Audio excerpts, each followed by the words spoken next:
Welcome to Your Math Explained, where we make math simple and clear. My name's Angela. Imagine a classic viral video clip where everyone who watches it tells 3 of their friends. So on day 1, it gets 100 views.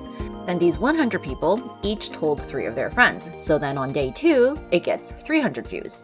And each of those 300 people told 3 of their friends, so that on day 3, it hits 900 views. If this geometric growth holds up for 2 full weeks, how many total views did the video accumulate from the very beginning? If you try to list out all 14 days and add them up manually, you'll be typing numbers into your calculator for a long time. This is a geometric series. It's the total sum of an exponentially scaling sequence.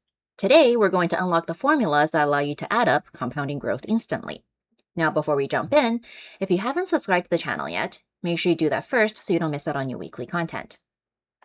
So just like an arithmetic series, a geometric series is formed the moment you add up the terms of its corresponding sequence. Because the numbers are growing exponentially, the sum formula relies heavily on the common ratio r, raised to the power of how many terms you are adding together, which is n. So here we can see that the sum, denoted as s sub n, is equal to u sub 1, which is the first term in the geometric sequence, multiplied by r to the power of n minus 1. So r here is the common ratio, and n is how many terms. And then we're going to divide that by r minus 1. And another way to write it is u sub 1 times 1 minus r to the power of n over 1 minus r. And all we've done here is factor out a -1 from the top and the bottom, and then they get canceled out. So mathematically, these two versions are identical, and you can choose to work with whichever one makes you more comfortable. So now let's take a look at an example. We want to find s sub 10 in the following series. From the series, we can see that our first term, u sub 1, is equal to 4. And then in order for us to get from one term to the next, we're multiplying by 3. So therefore, our common ratio r is equal to 3. And because we're asked to find s sub 10, our n is equal to 10, because we're summing up the first 10 terms. So now, using our formula, we get s sub 10 is equal to our first term, which is 4, multiplied by r to the power of n, so that'll be 3 to the power of 10, minus 1, divided by 3 minus 1. And this is equal to 4 times 59,049 minus 1 divided by 2, which evaluates to 118,096. So this would be the sum of the first 10 terms in the series. Now for our next example, we're given that a geometric series has a common ratio of 0.5, and we're told that the sum of the first 6 terms is equal to 315. And we're asked to find the first term. So writing down what we have r is equal to 0.5. We have s6 is equal to 315, which means our n here is going to be equal to 6. So substituting all of these into our formula, we get 315, which is our s sub 6, is equal to the first term, so that's u sub 1, multiplied by r to the power of n minus 1, divided by r minus 1. Trying to isolate u1 is going to give us negative 315 over 2 is equal to u sub 1 times 1 over 64 minus 1. So therefore, u sub 1 is equal to negative 315 over 2 multiplied by negative 64 over 63.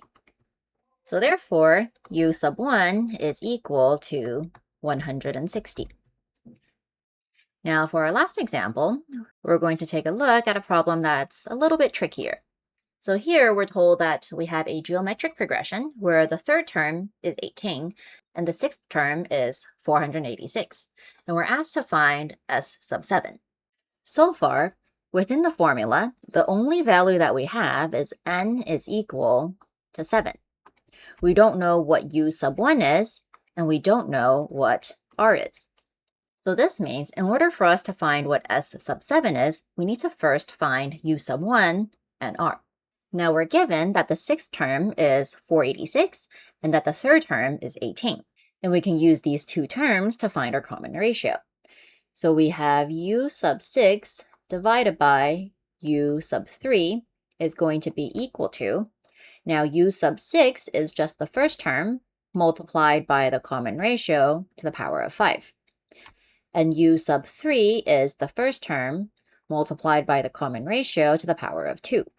Substituting in the values for u6 and u3, we get 486 divided by 18 is equal to r to the power of 3.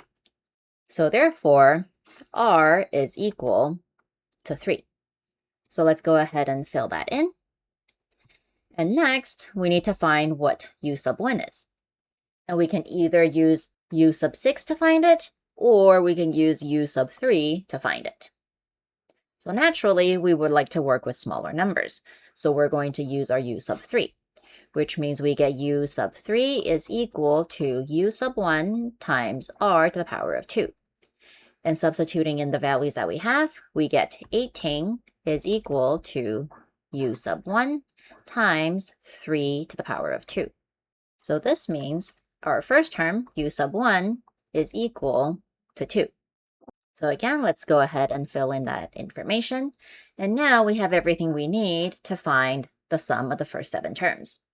We get s sub 7 is equal to the first term, which is 2, multiplied by r to the power of n, so that will be 3 to the power of 7 minus 1 divided by 3 minus 1. And this evaluates to 2,186. And now let's do a quick recap of what we covered in this video. We learned that a geometric series is just the sum of the terms in a geometric sequence. And we learned 2 formulas for it, which are identical, and you get to choose which one you want to use based on the question. Usually you want to pick the one that lets you avoid unnecessary negative values. And as demonstrated in the last example, if an exam question hides your starting conditions, you can leverage the structural term ratios via the sequence formula to establish your foundational variables first before solving for the series sum. And now it is your turn to give this a try. Can you find the solution to the problem on the screen here? Make sure to leave your answer in the comments below and let us know what other sequences and series topics you'd like to see in the future. That's it for this video. If you found it helpful, remember to hit that like and subscribe.